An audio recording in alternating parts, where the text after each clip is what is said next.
حاوی فروع و اصول حضرت علامہ الحاج شاہ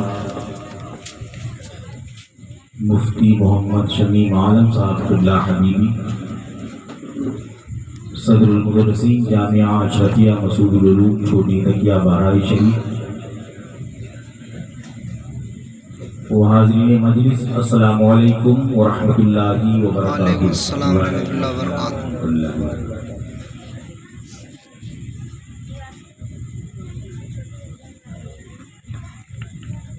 الحمد للہ الذی فضل سیدنا مولانا محمدا علی العالمین جميعا وأقامه يوم القيامة للمذنبين المتلوثين الخطائين الهالكين شفيعا، والصلاة والسلام عليه وعلى كل من هو محبوب ومرضي لديه صلاة تبقى وتدوم بدوام الملك الحي القيوم. أما بعد، فاعوذ بالله من الشيطان الرجيم، بسم الله الرحمن الرحيم. ولا تقولوا لمن يقتل في سبيل الله أموات بل أحياء ولكن لا تشعرون.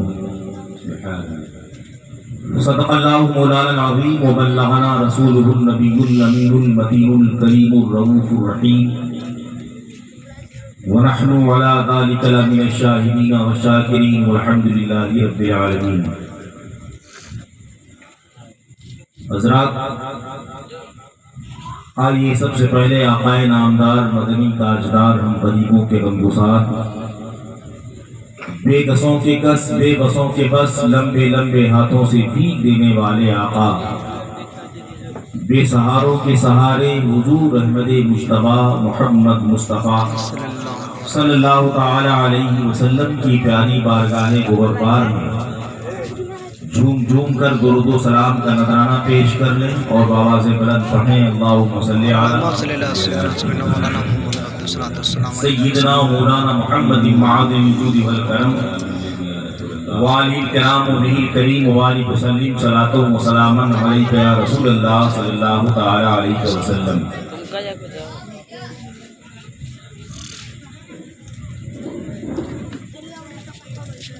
آپ کو بخوبی معلوم ہے کہ آج کا یہ جشن نواس رسول شہزادہ بطول سیدنا حضرت امام علی مقام رضی اللہ تعالیٰ عنہ کے نام پاک سے منسوب ہے۔ اللہ رب العزت ہمیں ان کے فیوض و برکات سے مالا مال فرمائے اور اس ماہ مبارک کی برکتوں اور سعادتوں سے ہمیں معمور فرمائے۔ سرکار امام علی مقام کے تعلق سے مشہور ہے کہ شاہ حسین بادشاہ حسین سردار مدار دست در دست یزید حقا کی بنائے لا الہ حسین، حقا کی بنائے لا الہ حسین۔ اور پھر شہادت کے بارے میں ایک شاعر کہتے ہیں کہ شہادت آخری منزل ہے انسانی سعادت کی، شہادت آخری منزل ہے انسانی سعادت کی، بڑے خوش قسمت ہیں مل جائے جنہیں دولت سعادت کی، بڑے خوش قسمت ہیں مل جائے جنہیں دولت شہادت کی۔ اور شہادت پا کے زندگی ظاہر پا کے ہستی زندہ جاوید ہوتی ہے، شہادت پا کے ہستی زندہ جاوید ہوتی ہے، یہ رنگی شام صبح عید کی تمہید ہوتی ہے، یہ رنگی شام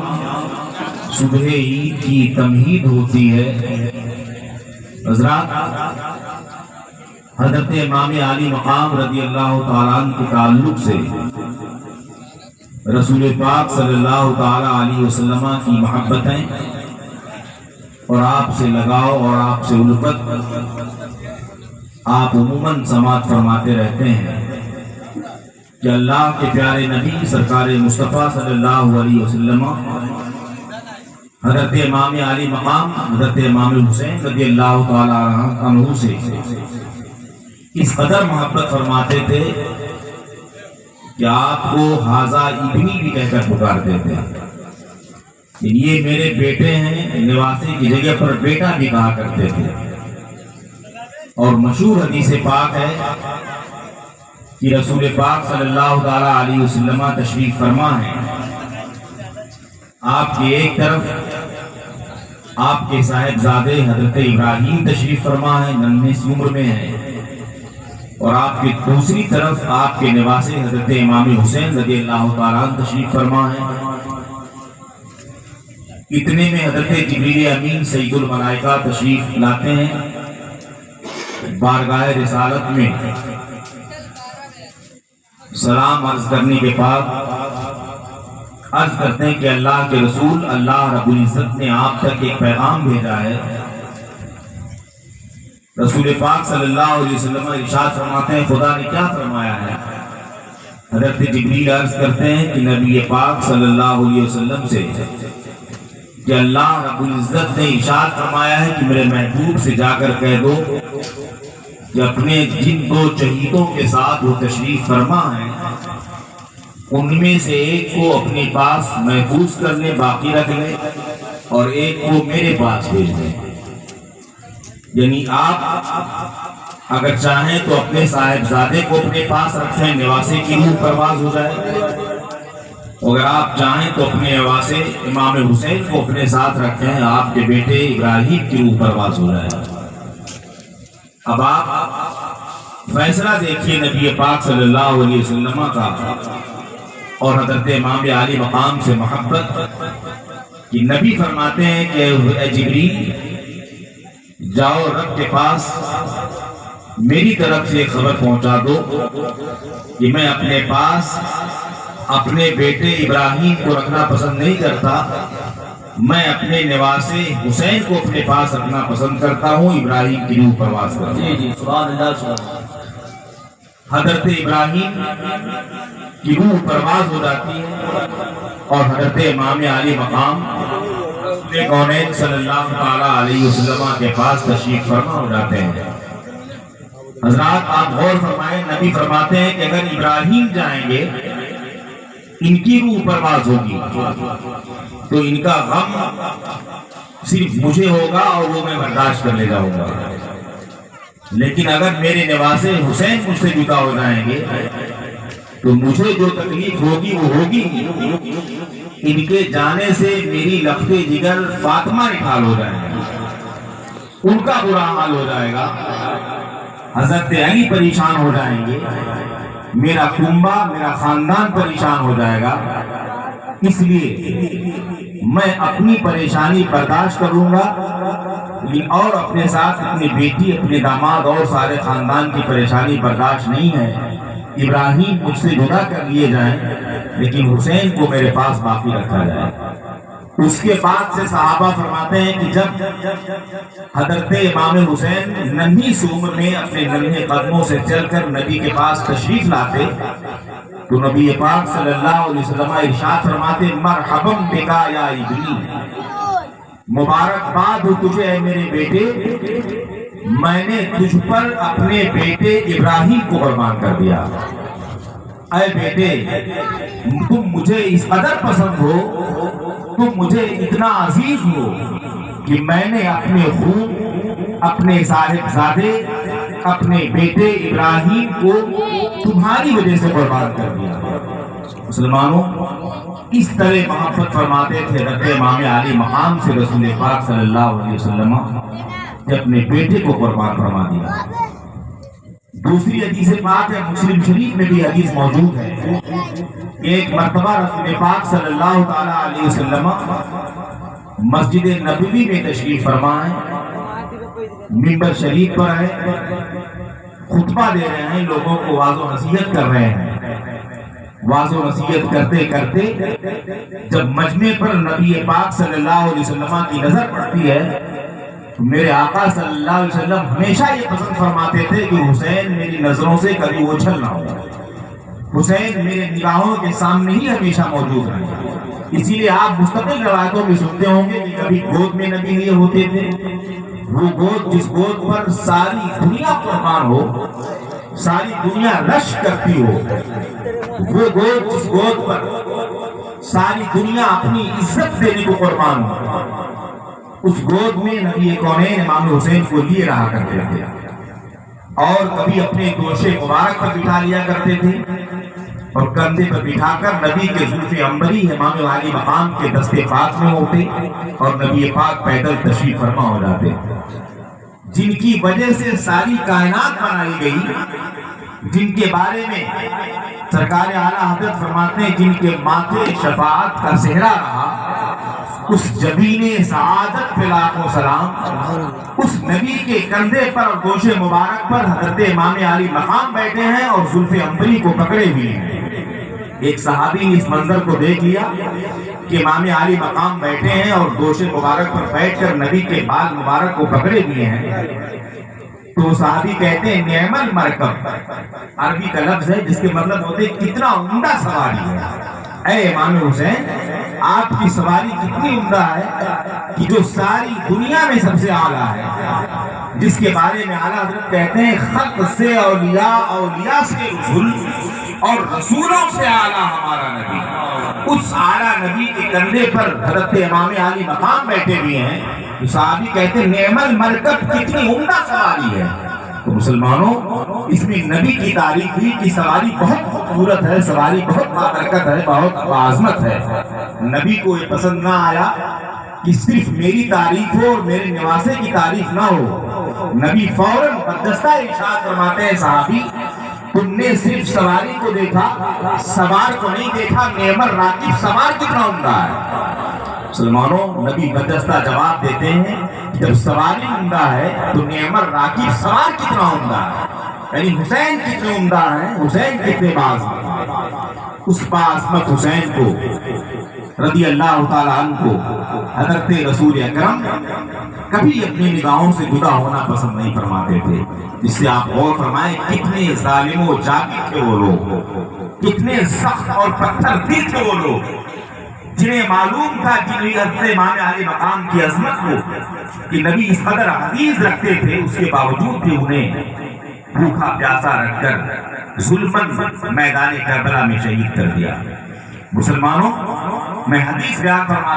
رہا تھا کہ نبی اکرم نور مجسم صلی اللہ علیہ وسلم خطبہ دیتے دیتے پھر ارشاد فرماتے صحابہ سے کہ وہ چھوٹا بچہ کہاں ہے؟ چھوٹے بچے سے اشارہ تھا حضرت امام علی مقام کی طرف۔ نبی خطبے میں جب مجمع میں اپنے نواسے حضرت امام علی مقام کو نہیں دیکھتے ہیں تو کہتے ہیں وہ چھوٹا ہے صحابہ، وہ چھوٹا بچہ کہاں ہے؟ یعنی میرے پیارے نواسے حسین کہاں ہے؟ مجمع میں نہیں دکھ رہے ہیں۔ یعنی قوم کو نبی ہدایت دے رہے ہیں، قوم کو سچا راستہ بتا رہے ہیں، اس وقت بھی ذہن میں امام علی مقام کی محبت گردش کر رہی ہے اور انہیں پوچھ رہے ہیں کہ وہ چھوٹا بچہ کہاں ہے۔ نبی کا اتنا فرمانا تھا، یہ حدیث شریف میں آتا ہے کہ نبی نے اتنا فرمایا ہی تھا کہ صحابہ کے مجمع نے دیکھا کہ تھوڑی دیر میں حضرت امام علی مقام اپنے ننھے قدم سے دوڑتے ہوئے نبی کی طرف آ رہے ہیں۔ سارا مجمع ان کی طرف متوجہ ہو گیا۔ وہ امام علی مقام جو نواز رسول ہیں، ننھے قدم ہیں، جو نبی کے گود اور نبی کے گوشت پر پلے ہوئے ہیں، وہ اپنے ننھے قدموں سے دوڑتے ہوئے چلے آ رہے ہیں۔ اور مدینہ منورہ کی وہ مسجد نبی جو آج کل آپ دیکھتے ہیں فرش خوبصورت قالین ہے، اس وقت وہ منظر نہ تھا۔ زمین کنکریلی اور پتھریلی تھی، مٹی کی زمین تھی، ریتیلی زمین تھی۔ اس زمین پر ننگے قدم چلتے ہوئے امام علی مقام آتے ہیں اور بے روک ٹوک مجمع کو چیرتے ہوئے نبی کے گود میں آ کے بیٹھ جاتے ہیں۔ آپ غور فرمائیں، ایک مجلس میں نبی واعظ و نصیحت کر رہے ہوں اور آپ کے نواسے بغیر اجازت کے، بغیر کسی روک ٹوک کے دوڑتے بھی آئے اور آپ کے گود میں بیٹھ جائیں،